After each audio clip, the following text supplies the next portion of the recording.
You guys are clearly here for podcasting. Podcasting, awesome, good times. Okay, so I think we're going to get started, and then if other people show up, then other people show up. And I'm going to try to make this a little bit bigger, but hopefully I'll still be able to see the questions as they come in. Okay.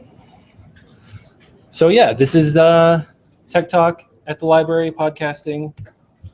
My name is Ryan, and that's me with a baby tiger. I've been podcasting for almost 10 years. I started on New Year's Eve of 2005, so coming up on 10-year anniversary. My original podcast site was Liberator, and then I started using that screen name, and so then it just kind of stuck. It was supposed to be the Audio Liberation Front, but that was way too long for a domain name, so I just shortened it. And then I couldn't get a domain name, so that's liberator.net was the one I could get at the time. I also do website development stuff with a software called Drupal, and I do some theater things. I do photography. I actually help out at the Orlando Fringe Festival. I'm doing some of their social media stuff this year. I was at a co-working space called Urban Rethink that was downtown, and open source software. We could talk about all this stuff for a really long time. We're here to talk about podcasting. So I'm going to give you some of my podcasting history. The very first podcast I ever did, it was a very tongue-in-cheek kind of show where just me and my friend Emily sat on the couch and ate food on the air and talked about whatever we wanted. But some of the really cool things that we had were like local musicians would come and sit in the living room and play us a song live that they're getting ready to release on a CD. And then we would have a jam session during the show. And we just kind of set up microphones, on the coffee table and didn't really care that much about the sound quality. It was all about what's the conversation that was going on. And I really wanted to sound like you were sitting in the room with us while we were hanging out. And so that was the first show that we did. It lasted for a couple of years, and then it pod faded is the word we use for that. And then I launched a whole bunch of other shows. And most of these don't even have 6 or 7 episodes. Some of them went on for a while because they had co-hosts. They're either about music or films, or one of them was a web comic, so not technically a podcast, but a lot of the same principles apply there. I would go and record a live band at the back booth and then put up a copy of the live show. I tried a little bit of everything. I even tried doing video for a little while. So there's a picture of me with a video camera and my friends Becky and Michelle. One of the podcasts I did was related to a meetup that I host, which is called the Florida Creatives Happy Hour. And so I would take people that I met at the meetup and just ask them about themselves and find out sort of like what was interesting to them, what was their inspiration. And I think we posted close to 20 episodes of that before I kind of stopped doing it. We still have the meetups, though. It's 8 years afterwards, and we get together once a month somewhere in Orlando. We're on meetup.com. If you remember that, it's called Florida Creatives. You can find it. So that was really neat. The one that I've been doing for the longest, that's still going, still has lots of listeners, is called the DrupalEasy podcast. It's very, very techy. It's about building websites with this software called Drupal. We get probably upwards of 5,000 regular listeners, depending on who our guest is that week. And there's myself and 3 other guys that we all do the show. One accomplishment here was just recently we did our first comedy episode. So for April Fool's Day, we put out a lot of song parodies that I had written and recorded, some little comedy sketches. They're all inside jokes. If you don't know anything about Drupal, you'll not get any of them. I tried to play them for my girlfriend, and she was like, "Very nice, dear. This is nice." 2 other ones that I have that are pretty active right now. One is called Bringing Art and Technology Together, which is pretty self-explanatory. And the other one is called Our Yellow House, which is sort of sprung out of doing stuff at Urban Rethink, co-working, be involved in community events. And if you look back at the first slide, all the things that I started podcast about are all the things that are my favorite things, right? All the things that are my hobbies. It should not be a big surprise. And then there's theater. I got involved in the Orlando Fringe Festival, not as a theater producer or as an actor, but as somebody who's trying to capture some of those stories around the festival. And now they've asked me to be officially part of the festival. I get a staff pass and everything, so it feels really cool. This podcast I'm actually going to be posting an episode of it today during the show, during this talk, if I can get that all worked out and we have enough time. And this is one where I do a lot of experimentation. We've invented a lot of new like social media memes that really only matter to this community, but one of them is called the Fringe Crush. We go around and we ask different people at the festival sort of goofy, sexy questions and put them up on YouTube, and gets a lot of people paying attention to it. And this is the only podcast I've done that's actually ever won an award. And there's a picture of me and my friends getting the award at the festival. We're the Fringe of the Fringe Award. It was like the thing at the Fringe Festival that you didn't expect to be at a theater festival. So that felt really good too. So that's my podcast history. And all the rest of the stuff is going to be the real in the weeds, nuts and bolts kind of stuff. So here we go.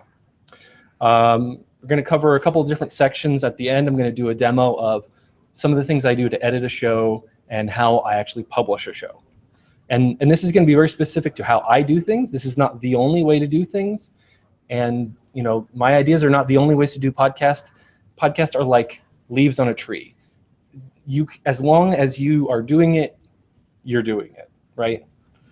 So this is the philosophy section. So does anybody here make something? And this is, I guess, a little interactive portion. Like, why are you here? Like, what's the thing you're making that you are interested in podcasting about? Or maybe you're already doing one. You just want to check it out. Okay. What's your favorite thing? What's the thing you could talk to somebody about for the next 4 hours without stopping? Interior decorating. Okay, so then you make rooms, right? That's the thing you make.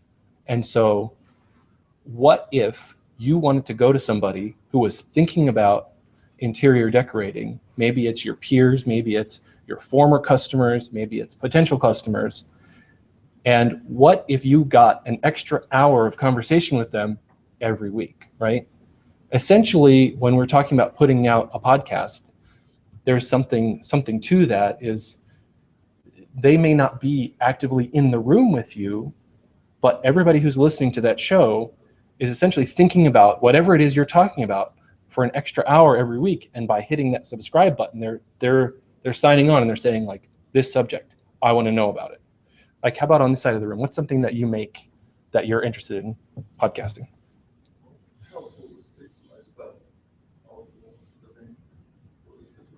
Holistic living and being outdoors. Awesome, right? And I think, are you already subscribing to podcasts? So that's part of it too, right? You're looking for podcasts about that subject. So you might be one of those people that's thinking about it all the time, but you want to think about it and maybe get new information while you're thinking about it, right? Right into your ear holes, right? Very cool. Okay, so we're going to cover a little bit of that too, how to subscribe. So yeah, basically, right, how do podcasts work? This is from the producer's perspective. There you are with your microphone, and you say in the microphone, I like flags, right? We're going to have fun with flags. We're going to talk about flags. Have anybody seen The Big Bang Theory? All right. So on that show, he has a podcast, and he talks about flags.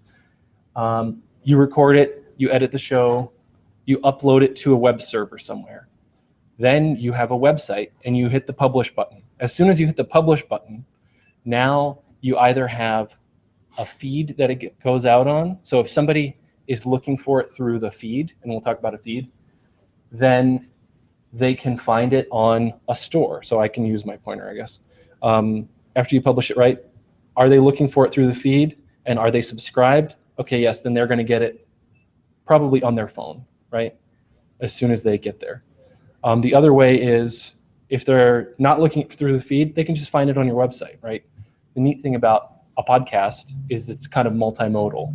You can get it on the web, you can get it on a podcasting app, or you could just, if you've got an iTunes application or something like that, you can actually just listen to all the podcasts directly through iTunes. You don't need to have a phone necessarily, right? So there's lots of different ways to get them. That's also one of the problems, is there's lots of different ways to get them. So it can be a little bit challenging to describe to somebody, okay, well, do you have iTunes? Do you have a phone? Do you have a podcast app, right? The basic thing is, right, what you got? You have an Android phone? So you can go and find an Android app that lets you subscribe to podcasts. Almost all of the podcasting apps will have a search feature built into it. If you know the name of my show is Blogging Fringe, then you can type in there, search for Blogging Fringe. Hopefully it's in the directory. If it's not in the directory, you need to go to my website, copy and paste a link for the feed, and put that into your app, right? If all else fails, you can go to my website and you can download the episode directly. And then it's just an MP3 file, and you can listen to it however you like, right? But the ideal thing for me as the publisher is I want you to subscribe. I want you to have that app. I want you to have that experience so that every time I put out a new episode, once a week, once a month, whatever it happens to be, you now get that new episode downloaded. You can listen to it, right? And the cool thing about it is every time I make an update to the feed, anybody who's subscribed to it, you're checking probably once a day for new episodes, and it'll just put a little number up there. Bing, you have a new episode ready to download, ready to listen, right? So there's lots and lots of different apps that you can use. We're going to talk about a couple of them. But if you're interested in the production part of it, basically if you have a microphone, then you can be a podcaster. And the really cool thing is, right, everybody has a microphone in their pocket now. You don't even need to go and spend money on fancy equipment, which we have some over here at the Microphone Petting Zoo if you want to check it out later. And the other cool thing I really like about podcasting and most things on the web is that there's really no difference between an amateur podcaster and a professional podcaster. We both have to jump through the same hoops in order to get people to know about our show, to subscribe to it, to listen to it, to give us feedback and all that kind of stuff, right? This guy, he actually makes 40 hours of podcast every week in his $2 million studio, and his business makes like $10 million a year in revenue because he has advertisers and all this kind of stuff. But he also has 20 employees and let's say 100 people that are his regular like guest hosts that he then has to, you know, it's not $10 million just straight into his pocket, right? It's a whole operation. But yeah, Leo Laporte, he may be the podcaster. If anybody's heard of any podcast, they might have heard of This Week in Tech. That's the guy right there. He's one of the big reasons why I'm involved in this hobby at all. One thing I'm going to say about podcasting is you want to be consistent. You want to have a schedule, whatever it happens to be. If it's once a month, and then it's once a month. If it's once a week, then probably try to get it out on the same day every week. If it's every 2 weeks, again, be regular with it. People are going to start expecting that if they can get a new episode on Monday morning and then they get around and it's Monday morning and they go checking for a new episode, oh, it's not there. Maybe they forget about podcast altogether and they go away for 6 months and then they go, oh yeah, what's been going on with that guy? And they come back and now there's like 10 new episodes. You know what I mean? It's if you make a commitment, right, you're going to making a contract with your listeners, you want to deliver on that contract. And another thing I'm going to say is, for me, if I ever got a podcast past episode 6, then it was a good chance that I was going to get that podcast past episode 20 and past episode 50, right? If I can reproduce this thing 6 times, it's not just a passing fancy. It's probably something that I want to keep up with. You know, I started so many podcasts when I was getting into this that I would get 3 episodes into something and I would realize, like, I don't know what to do now. I've got these 3 things. I've talked to these 3 people. What's next? And it was just like a giant question mark. So I just stopped doing it. You know what I mean? So I actually started up figuring out a way that I could set up a podcast without having to spend money, right? Don't buy a domain name.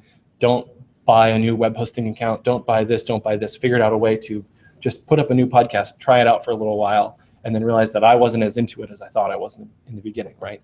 And that can happen.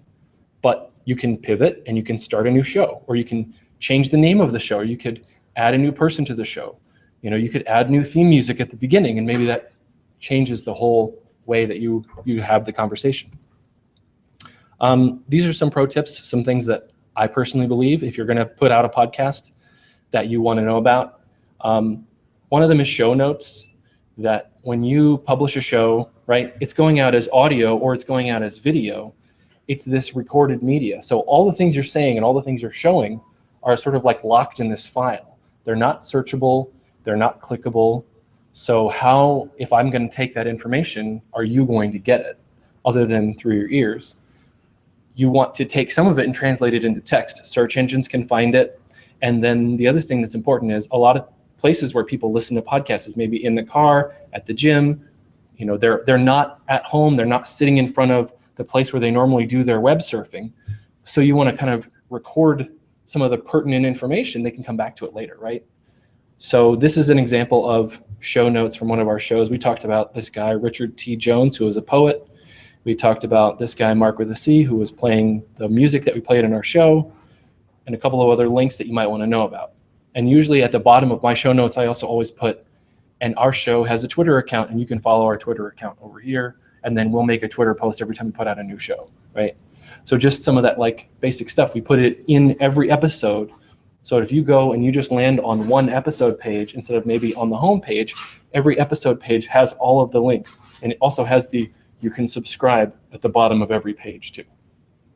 And it also makes a lot of sense that during your show, while you're doing the show, usually you do it maybe at the top of the show, and at the bottom of the show you'll say, and all of the links and all the stories that we talked about, we made some show notes and we put them up on our website, bloggingfringe.com/podcast, right? So you can go now and check out that page, and you can see here's all the stuff that we just talked about. And if you want to click on a link, you want to watch that stupid YouTube video that we talked about, here it is. This is something that I personally is a pet peeve of mine, that if you have a podcast page and you don't have a play button on the page, I feel like that's doing your potential subscribers a disservice.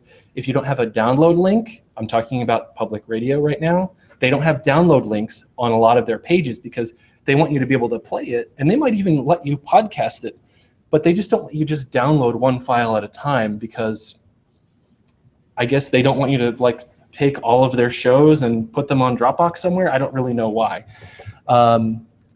Maybe there's a good answer, but I can't think of one from the perspective of the listener, right? I want to be able to download that thing and put it on my hard drive, and 5 years later, go back and listen to that, you know, live concert that they put up on the radio. That's really great.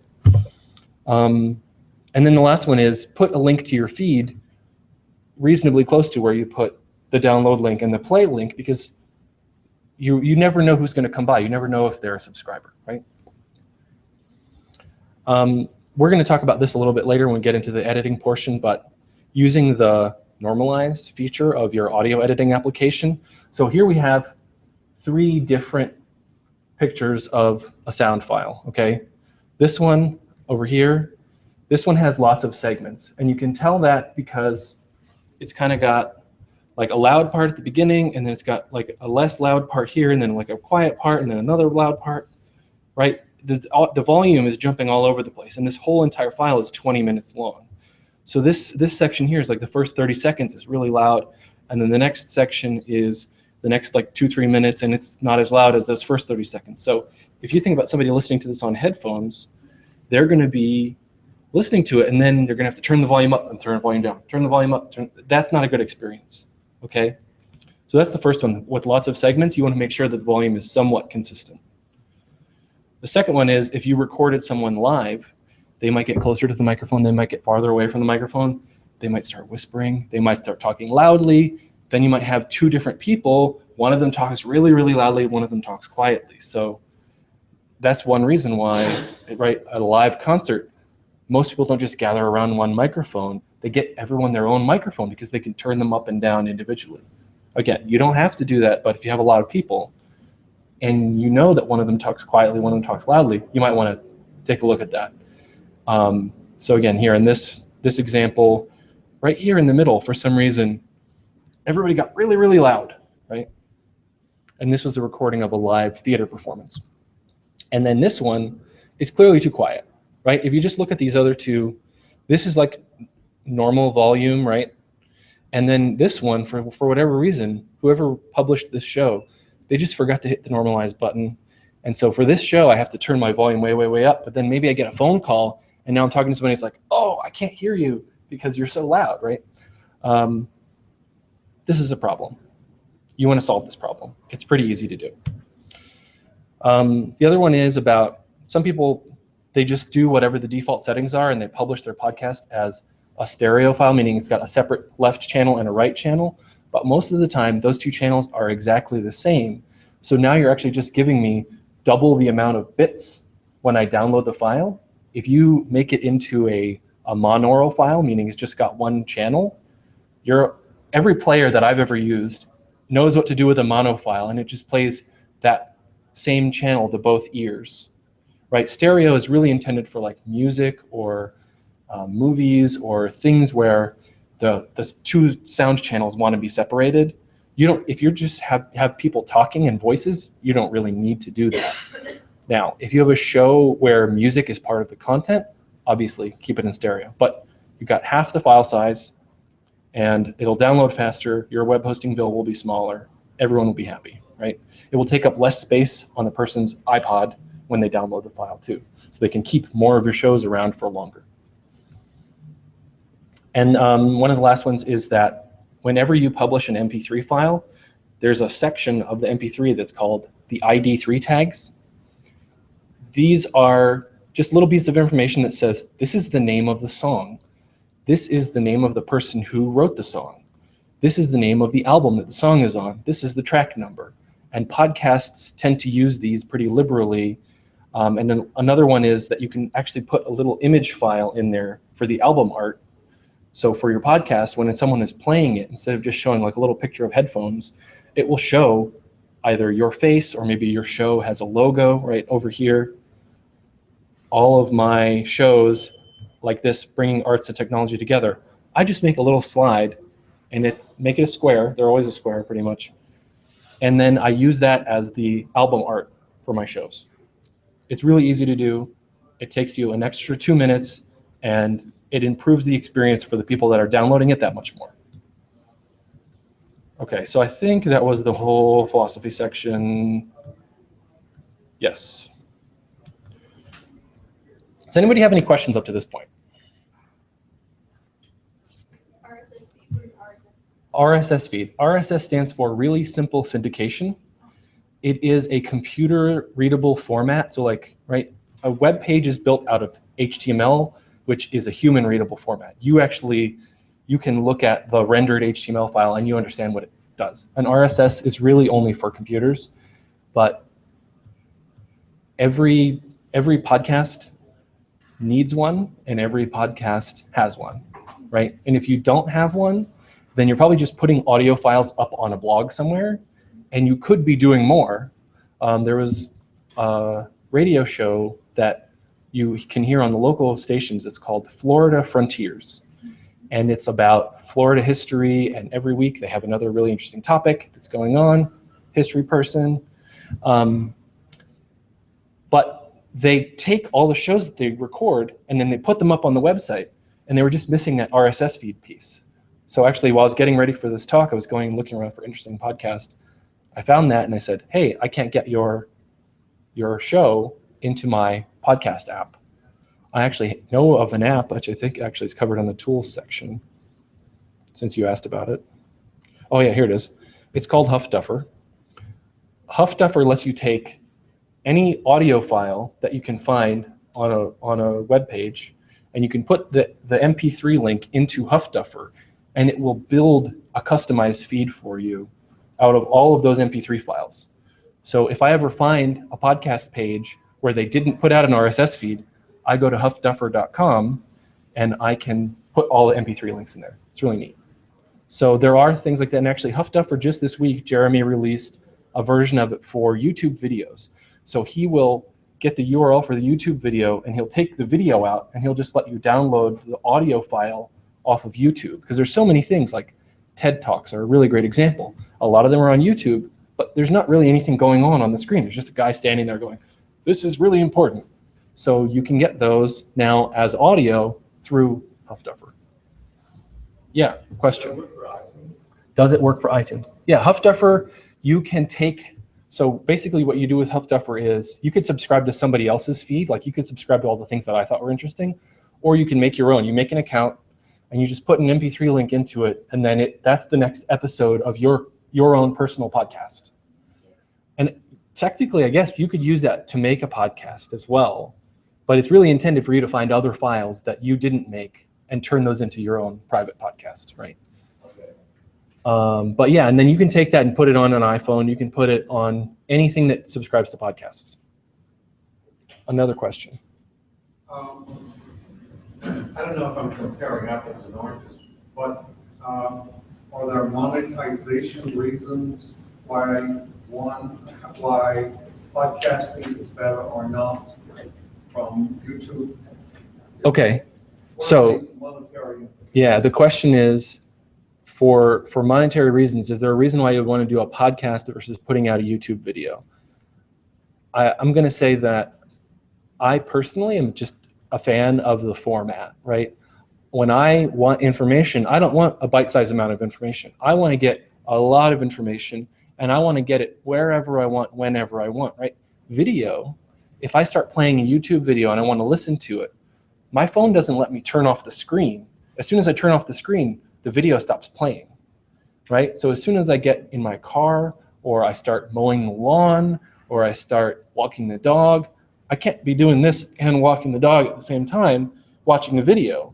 I have to put it in my pocket. So what I would say is, if you're doing YouTube videos, it's really, really easy to just take the audio file out of that and put it onto SoundCloud is one of the tools we're going to talk about as well, right?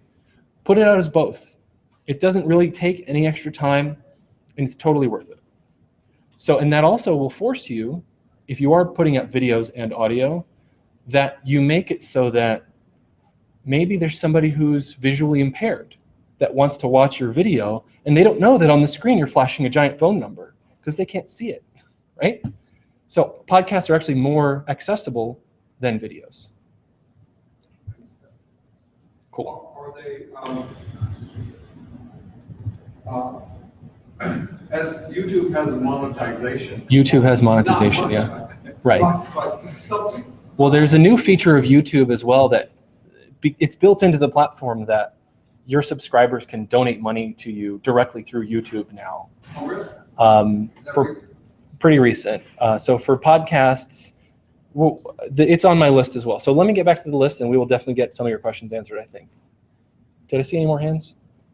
Yeah. I don't want to stop the flow right now, but will you be getting into like the legal responsibilities of a podcaster and in relation to copyrights and infringements, and how do you Okay. how do you Yeah, let's come back to that. But yeah, question about legal stuff, for sure. And there's also somebody in the room that I know can answer your questions way better than me, but I'm not going to mention any names. So this is the tool section. We already kind of got into this a little bit, but right, as many ways as there are to publish a podcast are as many ways as there are to make a web page, which is pretty much infinite. I like Drupal.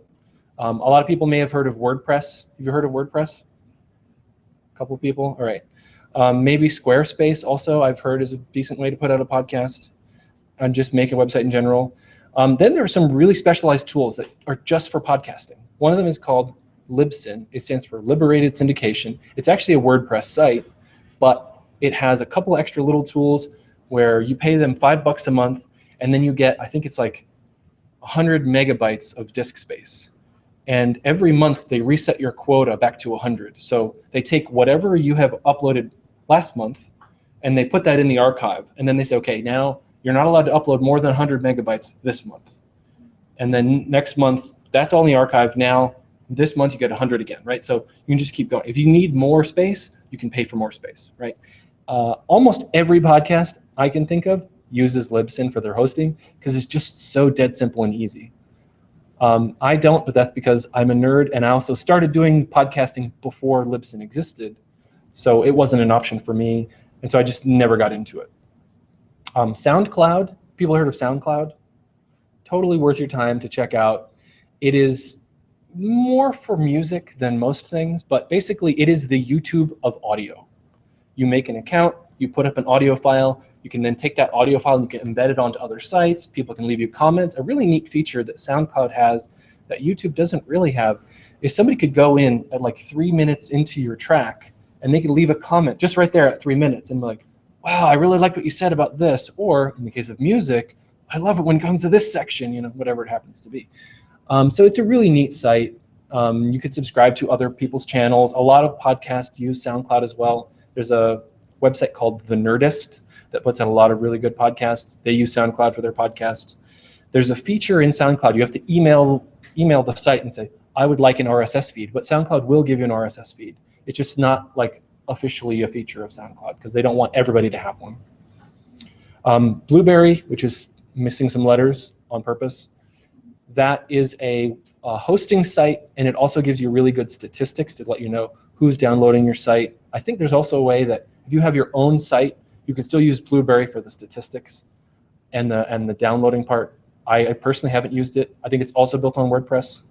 PodPress is if you are a self-hosted WordPress, like if you already have a WordPress site, you already know how to install plugins.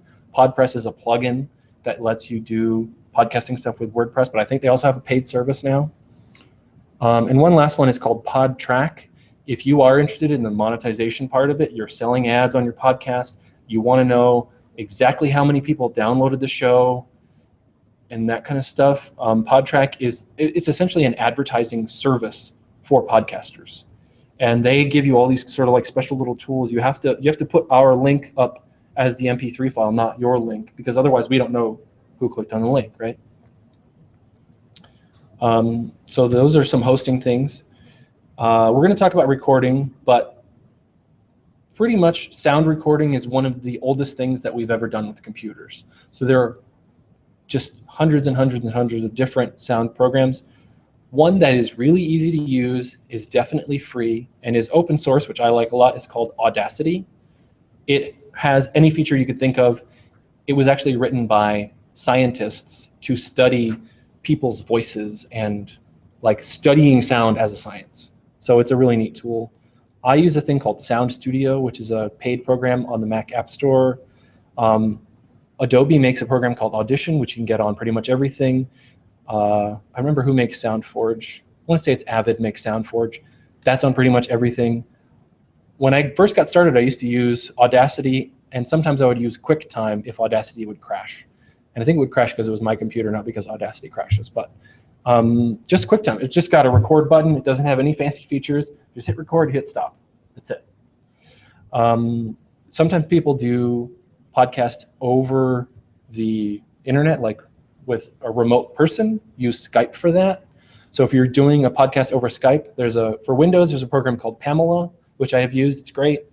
For Mac, there's a program called Skype Call Recorder made by a company called Ecamm, also great. Skype is great.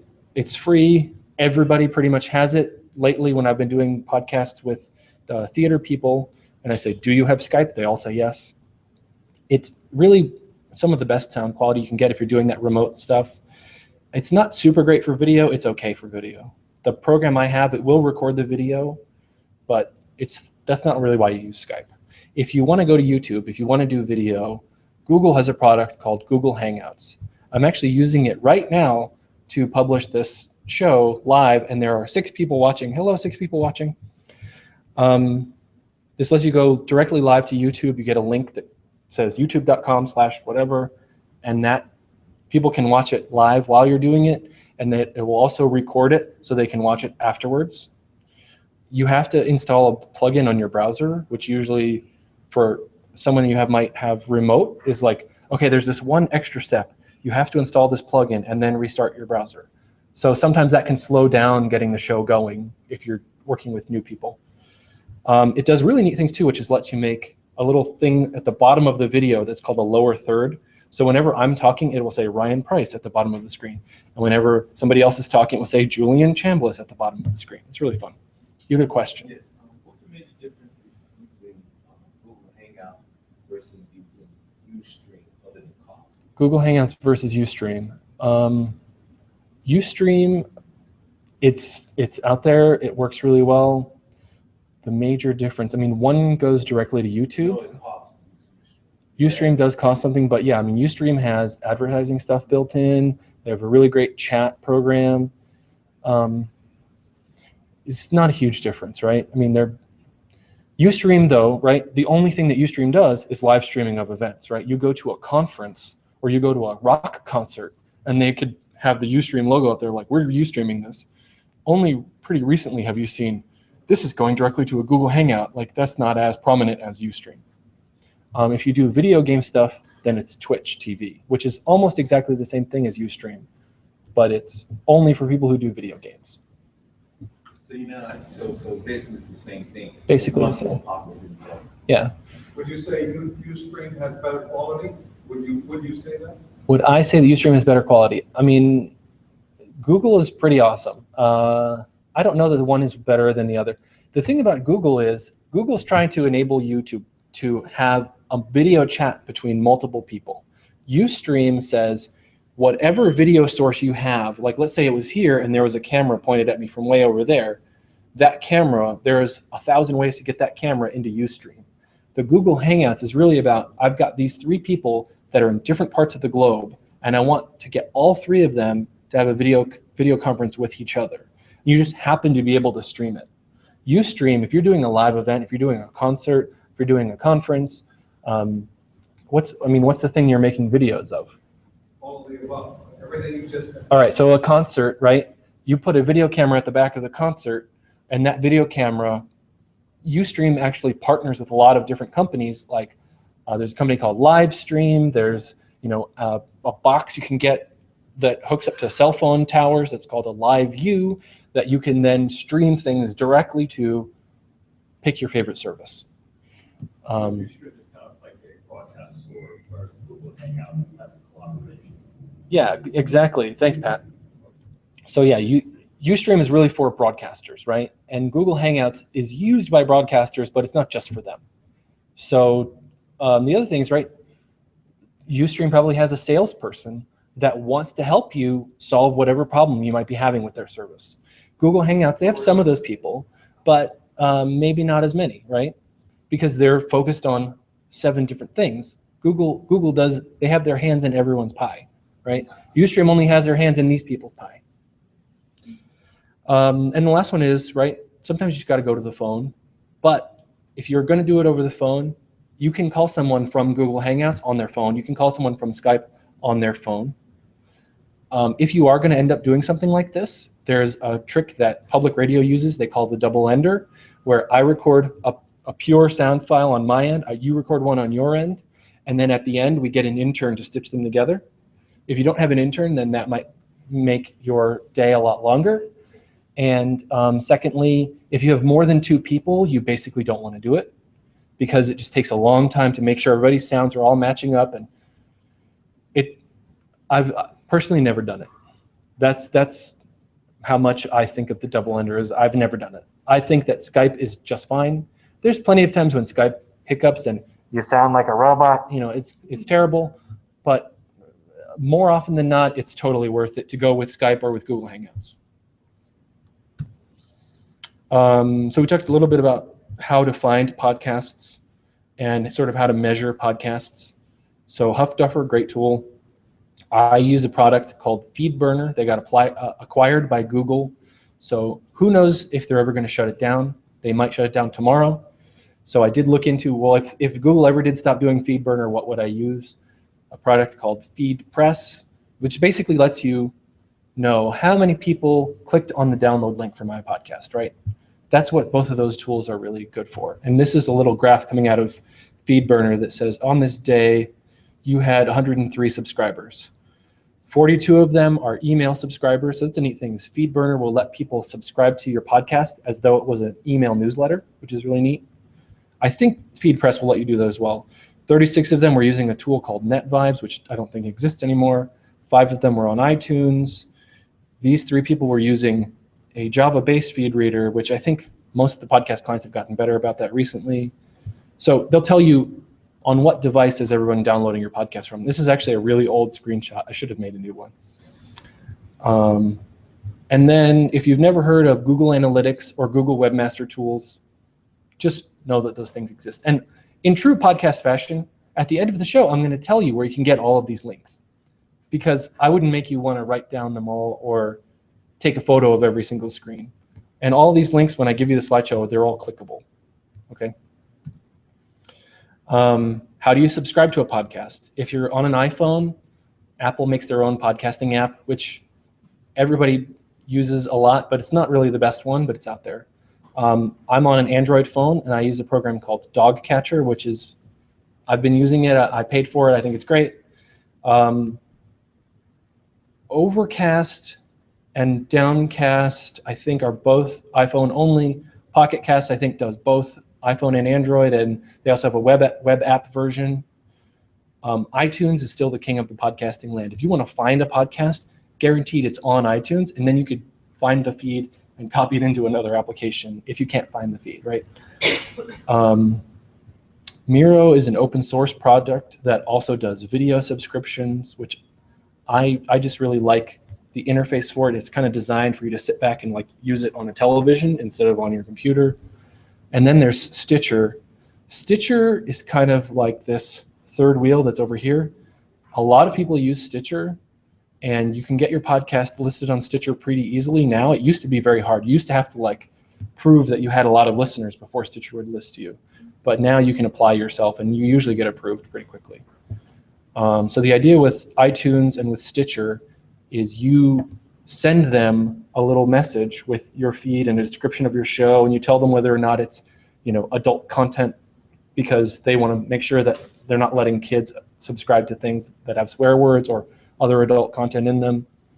And then they put it into their directory. Most podcast apps will have a way to submit to get into their directory. If it's only just emailing a guy who lives in Germany and saying, hey, why isn't my podcast listed on your directory? So whatever the app happens to be, if you have someone call you or email you or whatever it is, and I was using blah, blah, blah, and I couldn't find your show, there's a way to get in touch with the person who makes it so you can get it listed. We have 15 minutes left, so I'm going to try to keep going. Then there's the whole thing of promoting your podcast. This is essentially a very, very quick class on social media, right? You can use Facebook, but please use Facebook pages. Don't use Facebook users to make something for a brand name, because I don't want to become friends with your podcast. I want to become a fan of your podcast, right? There's a mistake a lot of people make, and it's a personal pet peeve of mine. Twitter is great if the people that you are trying to reach are on Twitter, which is very likely there's a lot of people that you want to reach that are on Twitter. Google Plus, not that many people use it, but from the nerdy techie people, a lot of people use it. So it depends on what your subject matter is. Again, don't make a Google account for your podcast. Make a Google page. They call it brands for your podcast. Again, depending on who your audience is, Pinterest could be really useful. And then there's two things that I mentioned here for raising money. One is Kickstarter, which is like, I want to raise money to produce the next 5 episodes of my show. It has to have a distinct starting and ending date. It has to have a distinct deliverable in order for Kickstarter to approve you. But then there's another thing that's called Patreon. And Patreon says, every time I publish a new episode of my podcast, I would like if you would pledge to give me $1 or 50 cents or 10 cents or whatever it happens to be. And then if you, out of your account, spend more than $3 in the month, you don't pay me anymore. So even if I publish 15 episodes in a month, you've only ever agreed to give me $3 a month. So it's kind of like a win-win for everybody. And it's also a win for the people who made Patreon, because they get to take a little slice off the top, right? Patreon, a lot of podcasts use it. This screenshot comes from Patreon, where this is a guy that's doing something clearly very outdoorsy, and he's got 10 people who have agreed to give him as many as $30 every time he makes the next episode. And then here's a person who's got 1,100 people that have agreed to give him as much as $3,600 every time he puts out a new episode. It's not guaranteed he's going to get it, because those people might have all used up their budget for the month, but potentially he could get $3,600 the next time he puts out a video or puts out a whatever. And then these guys, it says $72. So, right, that would be okay with me. That's pizza money, right? So these are all tools of promoting and possibly getting some money. We are going to talk a little bit about hardware, although I want to speed through this part because we're never going to get to the demo part or maybe more questions. This guy right here, this is called the Zoom H1. If you want to do an audio podcast or pretty much sound of any kind and you have little to no money, this is one of the best things you can get. It does stereo sound. You can plug external microphones into it. You can plug a SD card into it so you can keep swapping out new cards. It's got replaceable batteries, and it has a USB cable. So you can use this as a USB microphone, which several of the next things I'm going to mention are USB microphones. But this does everything, and it has a tripod mount on the bottom. So you can just mount it on a little tiny tripod on your desk, and there it goes. With all of these, I recommend you use a pop filter or a windscreen or something, because you don't want to talk. Every time you say a T or a P or a D into this, it just goes, you don't want that to happen. Pretty much every microphone has that problem. Some are better than others, but just get one of those little foam balls and put it over this. If you really, really need to, just get a sock, put a sock over it, right? This is my very highly visible sock. Okay. That sock, oh, this, $50 to $80. How about the sock? I don't know. So what's the sound quality Versus using your phone? They're all going to be a little bit different. One thing that the Zoom does is it lets you do this like automatic level adjustment. So if you don't know what it's going to sound like, you didn't plug in headphones and make a test recording first, then you could put on that automatic sound adjustment. And if somebody's talking really, really quietly, it will raise the gain up to try and figure out. But if you have things that are changing very rapidly, it's not going to work that well because it'll be quiet a little bit and then it'll start getting louder and then it'll get a little bit quieter. So usually you want to record at something that's a pretty low volume and then fix it in post, right? Fix it at the end. The thing you never ever want to do is get a sound level that's what we call peaking. That back here when we were looking at the graph, where was the graph? At the bottom of this. As soon as you go over this line right here, you cannot ever get that information back. So that's a problem. So whatever it is, you want it to be quieter than the loudest thing that your thing can record. Back on hardware. This is really fun. I don't know where it went. Might be on the table over here. Might be in my pocket. Okay. I keep this in this little Advil container because otherwise I'll lose it. It is this big.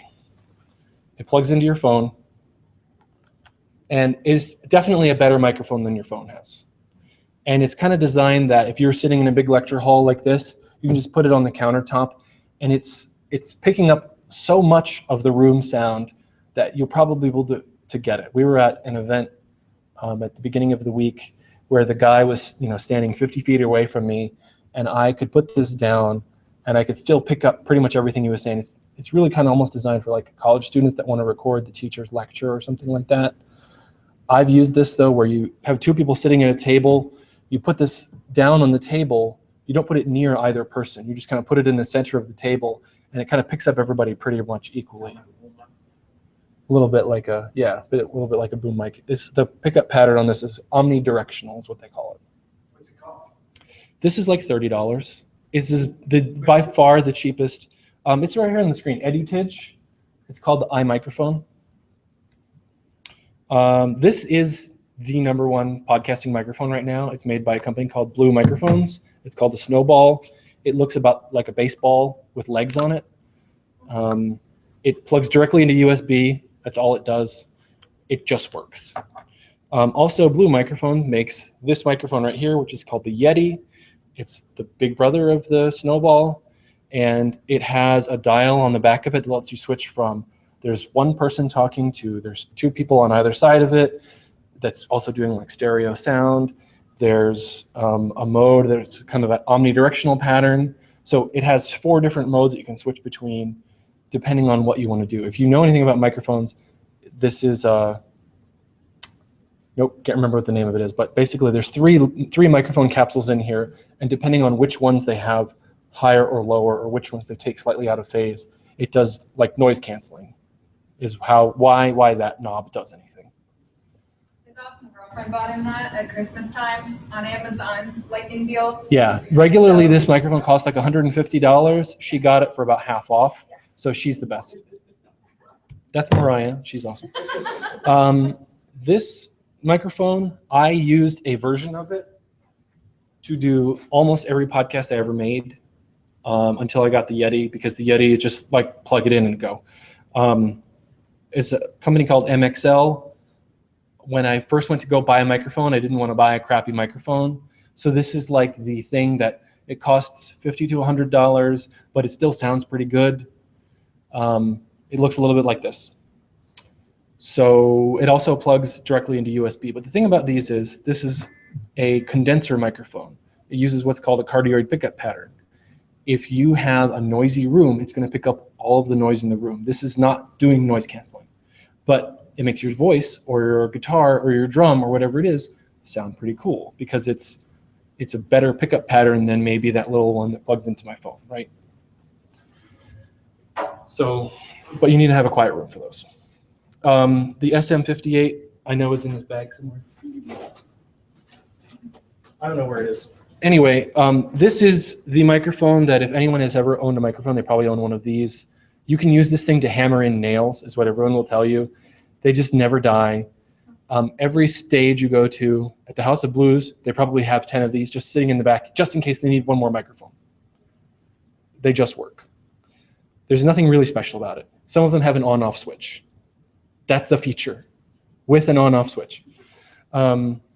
This is the thing also made by Zoom that made that little tiny recorder. This is like the big granddaddy version of it. You can switch out the microphones, you can get phantom-powered microphones, and you can record. We were talking about, you don't want to go peaking. This actually records a loud version and a quiet version of every track, so that even if it goes and peaks, you always have that quiet version that it will never peak because it's recorded at such a low volume. You can always amplify it later, right?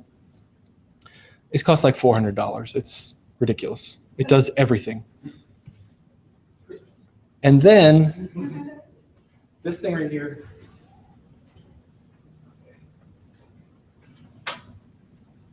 This thing has saved my butt more times than I can count. It just has RCA in and out. So there have been times when I was like at a show and I wanted to get something into my computer, and the guy's like, my board only has RCA. I only have XLR cables. What the heck do I do? This costs, I think, $20 and has a USB on one end of it. You can get a microphone, headphones out of it. You can get 2 ins and 2 outs. I actually use this if I want to play music through something so that people on Skype can hear it, but so that it's not playing back through Skype so that I'm getting feedback. I can get one going out of the left channel and one going into the right channel, and I use the mixer to say, okay, only record the left channel over here and only record the right channel over here so I don't get feedback. So this is very important too if I'm trying to do like playing live music or a multi-microphone setup, or I have some people in the room and some people on Skype. This is really great. And it has 0 sound drivers, which is, there's lots of other things that do what this does, but this one is the only one that doesn't have drivers. Okay, that's it. That's the whole hardware section. We're running out of time very rapidly. So I'm just going to go to the last slide first, which is, if you can remember that my name is Ryan Price, you can follow me on the Twitter, and I will send out a tweet that says, this is the place where all my slides are. Right? From the tech talk, here are my slides. Okay? So, officially on Twitter. So that part's done. This is where you get all the notes for the show. Now, if I can, I'll show you a little bit about how I publish a show and edit a show.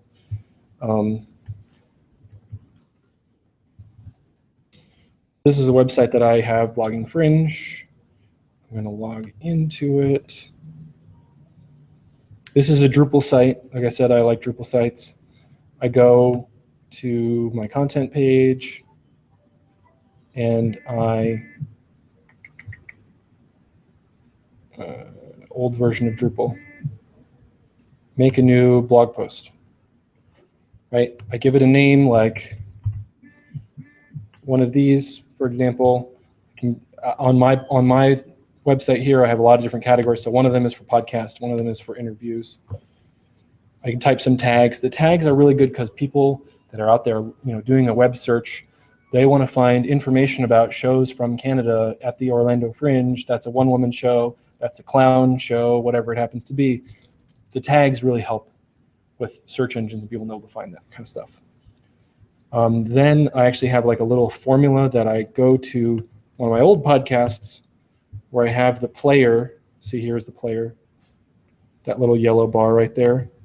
I'm branding it with my name, so I need to know everything's going to work out the way I want it to. Hello and welcome to the Blogging Fringe podcast. I'm your host, Ryan Price. Okay, so there's the play button. There's the download button, right next to each other. And over here is the RSS feed button. That was what I was talking about. I want all three of those things to be on the same page. But when I'm going to make a new episode, I go to the old episode and I edit it because I already set all this stuff up kind of how I want. And I copy this, paste it into the new post.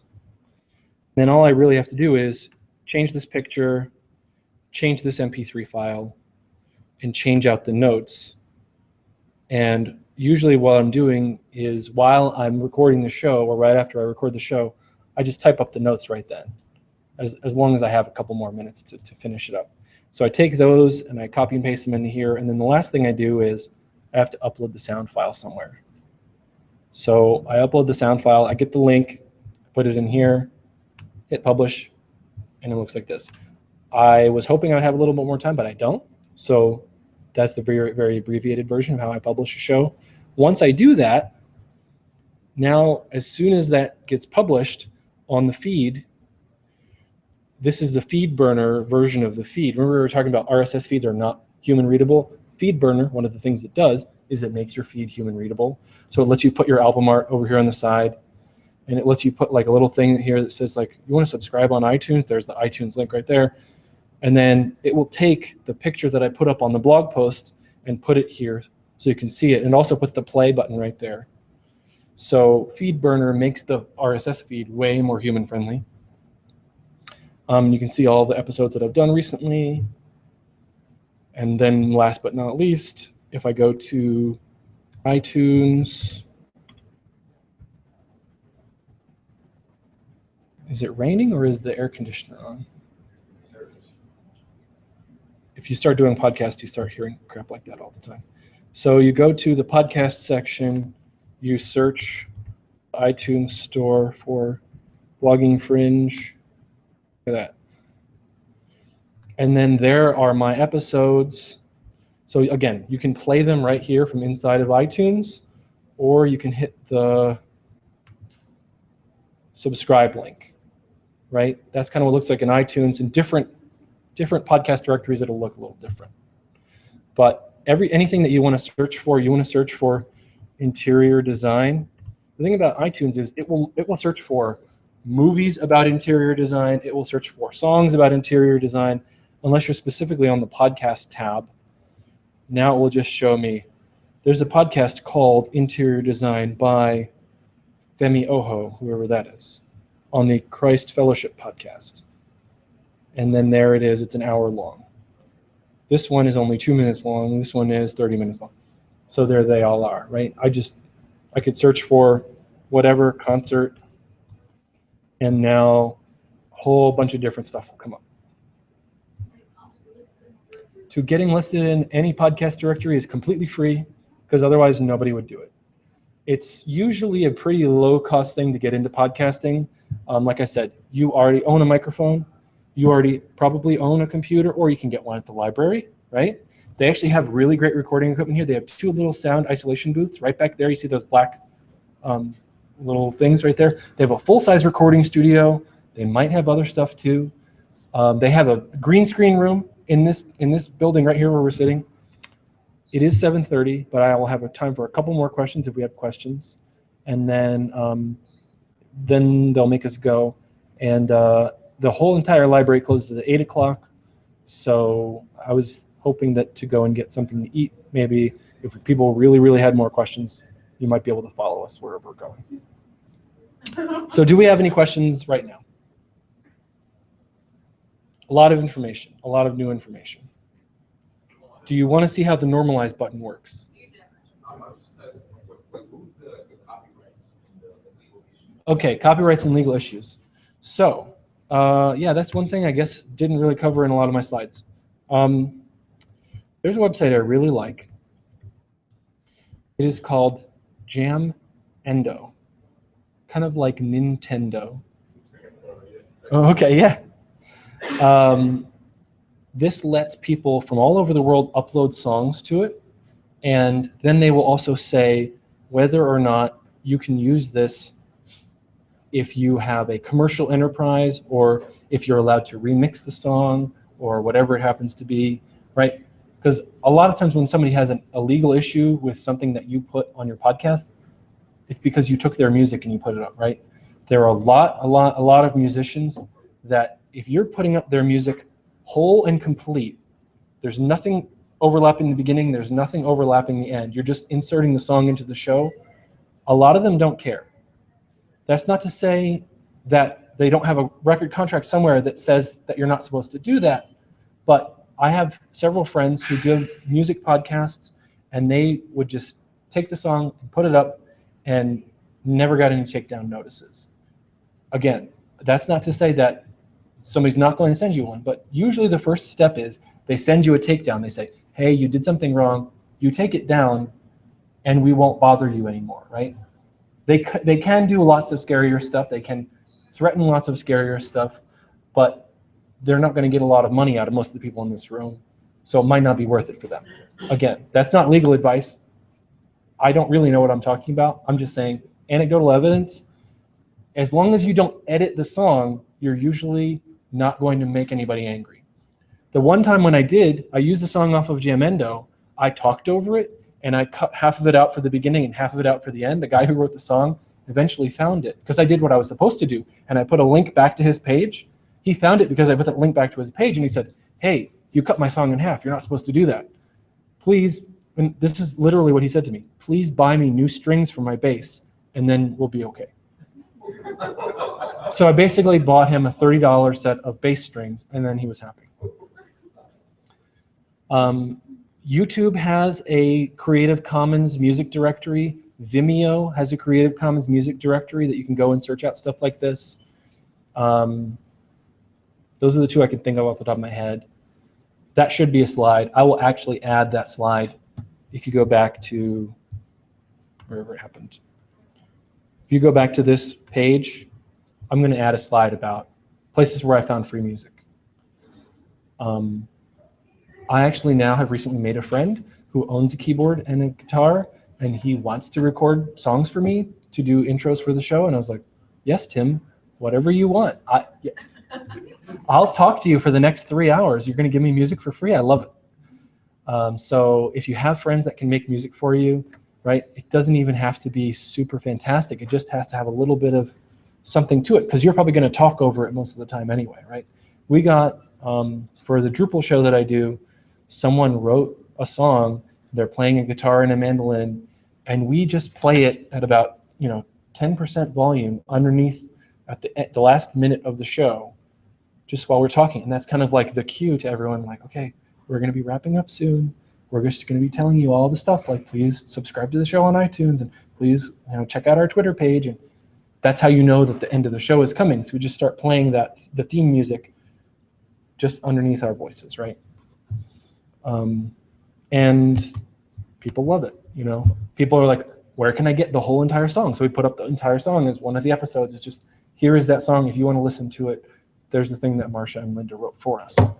So, yep. Does that help? Okay.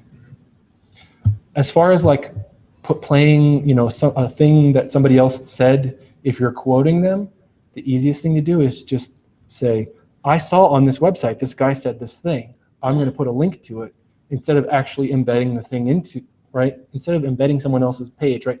Because if you have a YouTube page, for example, and you put up 10 seconds of The Daily Show, they will take you down so fast. Just because they don't like anybody putting up clips of their show. They just don't like it. So it's way better just to say, I saw this on The Daily Show. Here's the link to it, right? It's not really because you're doing anything wrong. It's just because they're grumpy.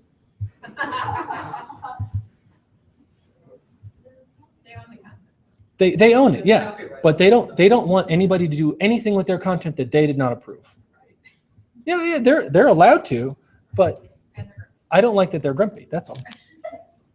What's the best format that's going about finding out what your niche is? Meaning, you know what you want to do. How do you find your niche? Like, how do you find an audience? Yeah. Well, where do the people that like the thing that you like already hang out, right? Is there already a forum for people that are into, okay, my dad is into knife making, right? Turns out blacksmiths don't really use the internet that much. So he's had trouble finding people that want to read his book and read his blog. On the other hand, people that do knitting apparently gather in many, many places on the internet. So you can go to someone's Etsy page or their Pinterest page, and you can put on Pinterest, right? You make an album art for all of your shows. Well, you could put the album art for your show as the pin for your Pinterest, and then the link goes back to your pin page where you now have your podcast episode listed. So it depends on who you're talking to. It's really community dependent, right? For the Drupal show, there's actually a section of the official Drupal project page they call the Drupal Planet, where everybody who writes a blog post about Drupal pretty much ends up there. So when we were first getting started, we got thousands of people listening to the show because we got our stuff listed on that aggregator site. So go to the place where the people that you're looking for are already hanging out. And I guarantee you that they are somewhere, right? And if it's a matter of becoming friends with someone, make sure that you're participating in their community, right? Don't just go over there and be like, hey, check out this thing, and then leave, right? If I walked into this presentation right now and said, buy a car from me, and then I left, nobody would ever buy a car from me, right? You have to come, you have to be part of the conversation, you have to be part of the community, you have to sit, you have to listen to other people, what they're saying, you have to reply to them, you have to have an intelligent conversation, and then you can say, oh yeah, and by the way, I sell cars, right? Exactly. Participation is really the name of the game with podcasting. And if someone offers to participate with you, then make sure that you are as welcoming of them as you would want them to be of you. Otherwise, you're not doing it right. Especially if they have a different viewpoint, right? If you think that all cars should be red and they come along and they say like, I'm in the blue car camp, and you say, well, you're stupid, I don't want to talk to you. That's not very friendly, is it? That's not a way to earn new subscribers. Awesome. Thank you very much. The slides are up there. And if you guys want to talk some more, we will be talking downstairs.